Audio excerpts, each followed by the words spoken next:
Muy buenas, fricoides, hoy os vengo a dar mi opinión de Animales Fantásticos 3 sin spoilers. Seguro que todos estaremos encantados de oír lo que tienes que decir. Yo soy fan de Harry Potter, me gustan mucho los libros, también me gustan mucho las películas, creo que están muy bien adaptadas en general, excepto a lo mejor la sexta película, sí que no hicieron muy buena adaptación, pero el resto a mí me gustaron muchísimo.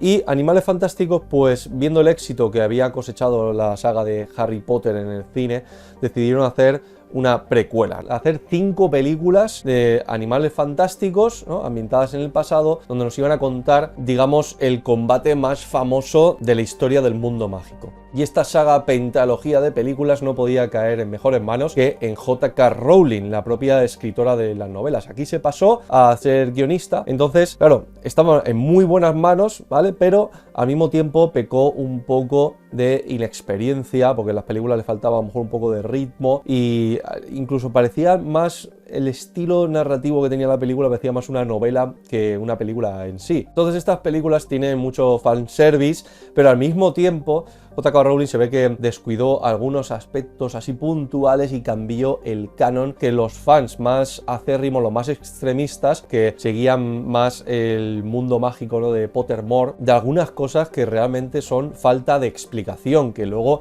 se puede explicar con una simple información, que en este sentido yo pienso que tampoco es en plan para ponerse a mirar con lupa cada detalle que se hace en estas películas, porque simplemente hay que esperar a ver qué explicación nos da J.K. Rowling. Simplemente es cuestión de tiempo. Y creo que si hay algún tipo de cambio, aunque sea minúsculo, del canon, pues hay que aceptárselo porque ella misma es la creadora. Estoy refiriéndome a detalles nimios que puedan a lo mejor contradecir un poco el canon, pero que no lo rompan, ¿vale? Que no rompan las reglas que hay establecidas. Algo muy parecido le sucedió a George Lucas cuando hizo la trilogía de precuelas, que también le miraban con lupa cada cosa, cada detalle, que si C3PO, que si R2D2 no se acuerda, no sé cuánto, tal, cosas así. Que al final yo lo resumiría en que a esta nueva saga le faltaron momentos épicos, ¿no?, como teníamos como en las anteriores películas de Harry Potter, y las historias eran más interesantes, ¿no?, los misterios que había, las tramas así rollo policíacas, los crímenes que había que resolver, y sobre todo yo creo que pecan de que tienen Deus Ex Machina, ¿no?, de que lo típico de un mago lo hizo. Aquí en esta película pues tiene lógica esto, pero aún así no suenan del todo bien, ¿no?, que te hagan un Deus Ex. Y la trama general de estas nuevas precuelas es contar la guerra mundial mágica de Grindelwald y Dumbledore. Entonces cada vez están cogiendo más protagonismo, pero eso me hace preguntarme por qué no era el protagonista directamente Dumbledore desde la primera película, ¿no? Pusieron a Newt Scamander,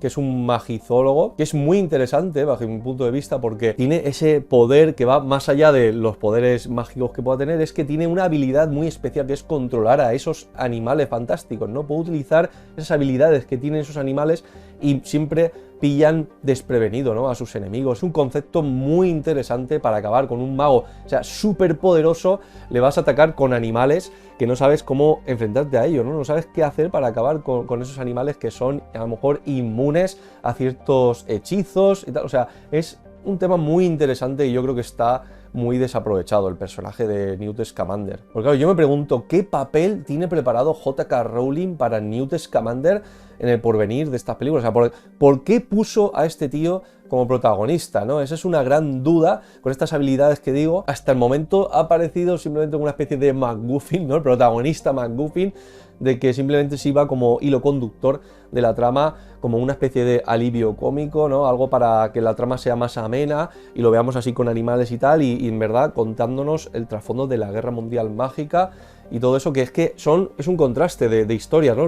Por una parte tenemos los animales fantásticos que parecen películas de aventuras, ¿no? Vamos a cazar a estos animales que se han escapado, como una película de cazafantasmas, y por otra parte tenemos la guerra mundial mágica, que es una historia muy geopolítica, muy seria, muy dramática. A mí me gusta mucho, la verdad, lo reconozco, que me gusta mucho toda esta historia, todo este trasfondo, todas estas posibilidades que tiene esta franquicia. Y además, como algo muy importante, J.K. Rowling metió el concepto de los Kurus, ¿no?, de los Oscurial. Desde la primera película ya trataban este tema, ¿no? Era algo nuevo, estaba relacionado con el protagonista Credence, ¿no? Iba a ser un personaje súper importante, y en la segunda película, sobre todo, también, cuando nos revelaban que Credence es un Dumbledore, ¿no? Le cuentan eso, nos revelan y te quedas así con la duda de años, ¿no? Un cliffhanger de ¿está mintiendo? ¿Le está diciendo la verdad? Es un misterio que está aparte relacionado con eso, con ese concepto interesante de los Oscurus. El Oscurus es que tiene cazado Newt Scamander ahí metido en su maleta. Y todo esto también relacionado con el pasado de Ariana, la hermana de Dumbledore, de que podría ser una Oscurial. Todo estaba muy relacionado, ¿no? Argumentalmente. Entonces llegamos a Animales Fantásticos 3, que la película sigue el mismo estilo narrativo, el mismo esquema. Es una película muy entretenida, tiene los típicos animales fantásticos, van metiendo aquí, van enseñando los nuevos, tiene mucho fanservice, le han metido más geopolítica todavía, cada vez vemos cómo se va expandiendo más Grindelwald, y además esta película lo vemos más sádico, mucho más perturbador el personaje de Grindelwald, vemos que de verdad que no está bien de la cabeza. Y como misterio, pues están jugando a que no sepamos qué va a suceder al final de la película. Digamos que no hay un crimen de por sí, sino que es como una película más a contrarreloj, que tienen que hacer una misión antes de que suceda algo. Que a mí la verdad es que me resultó muy interesante, ¿no? Estás todo el rato pegado a la pantalla viendo todo lo que sucede, que está muy interesante. Llevo mucho tiempo esperando este momento. Además la historia es muy trascendental, es la más de las tres películas, porque aquí se resuelven todos esos misterios que teníamos arrastrando en las anteriores películas, o casi todos, por así decirlo, se resuelven, ¿no? Todos esos misterios relacionados con Dumbledore, con Credence, con los Oscurial y tal, todo eso aquí ya se resuelve, ¿no? Es que vas a salir de dudas en esta película. Que realmente dices, vale, ya me han resuelto todas esas dudas que tenía, pero piensas, ahora, ¿qué es lo que queda, no? Para las siguientes películas es que realmente ya solo queda ver cómo se va a desarrollar esa guerra mundial. Es que no te han dejado ningún misterio pendiente desde entonces ya. ¡Es una trampa! Los ha resuelto esos misterios, yo creo que a lo mejor por esa presión que había en las redes sociales, muy difícil de aguantar, digamos, y han dicho, vamos a aguantar, vamos a resolver ya todo lo que tenemos así pendiente, porque los fans están pidiendo, ¿no? Que hasta cierto punto ir al fanservice está muy bien, pero aquí también es que es en plan, ¿queréis esto? Tomad, os lo resolvemos ya, todo esto, vamos a resolverlo ya y se acabó. No sé hasta qué punto ha sido satisfactorio todas estas resoluciones, porque pasa todo a lo mejor un poco forzado, pero bueno, la historia es muy trascendente de esta forma. Y una de las pegas que le pongo es que aquí ya en esta película a mí me da la sensación de que los animales fantásticos se han convertido totalmente ya en MacGuffins. Sustituyes por cualquier otra cosa, cualquier objeto. Esto es una escoba mágica que hace este cometido y ya está. O sea, lo importante es lo que sucede, no los animales en sí. Yo creo que sabiendo que iba a tratar sobre la Guerra Mundial Mágica, pues tendría que haberla titulado de otra forma, ¿no? En plan Wizarding Stories, Wizarding Adventures y algún subtítulo, ¿no? Porque al principio, en comparación con Harry Potter,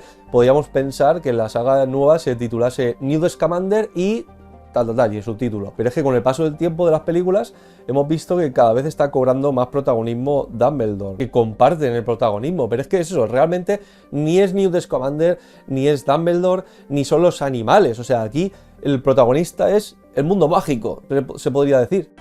¡Es una trampa! Y luego que la película esta tiene unos Deus Ex que son enormes, o sea, es que cada vez van a más, ¿no? A mí me da la sensación de que esta película, el guión ha sido bastante perezoso, ¿no? Es un poco descuidado. Como ha querido resolver todos estos problemas y todo esto que decíamos del fandom, lo ha querido resolver rápido todo ya. Voy a poner una historia así rapidita que se me ocurra, algo así para pasar el rato, algo así divertido y tal.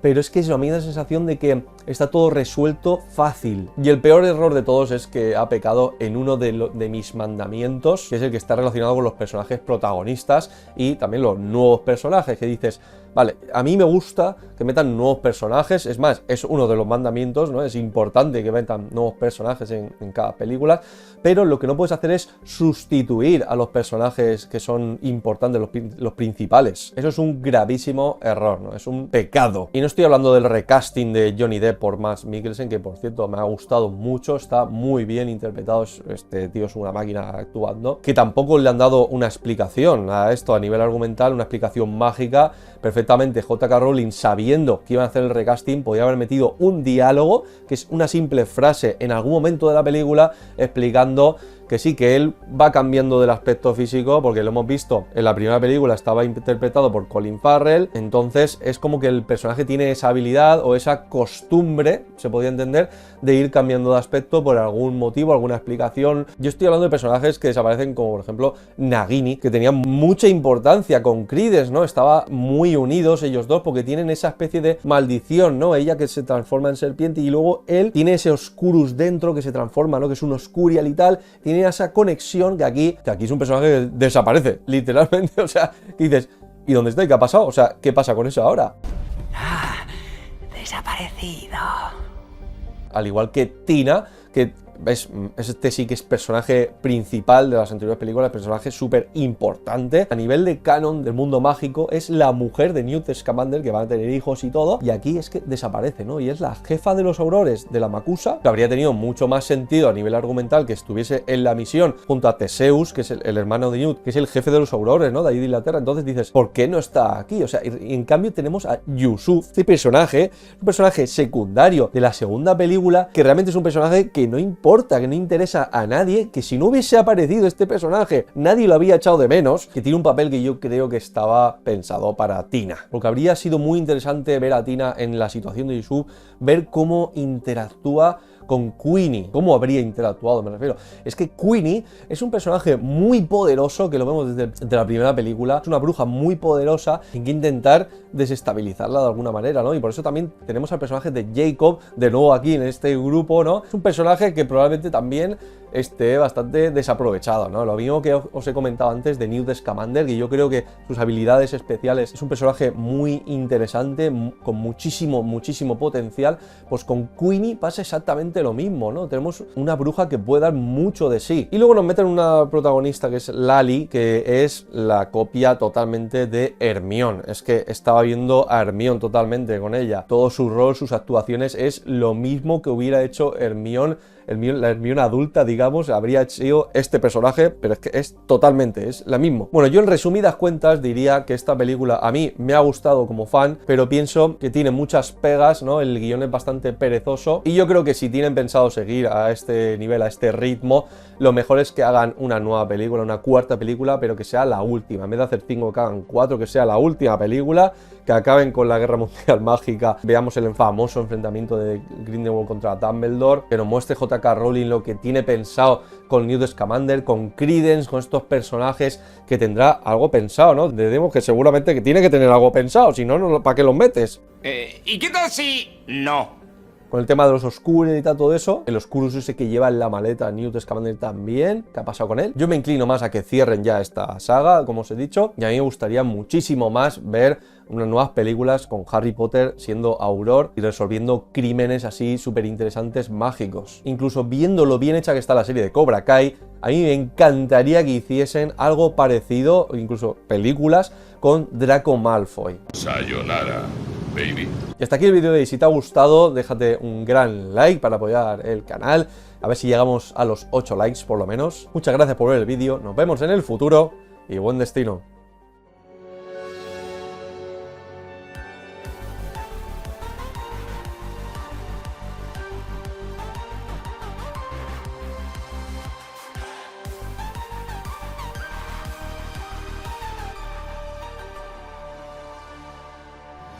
Volveré.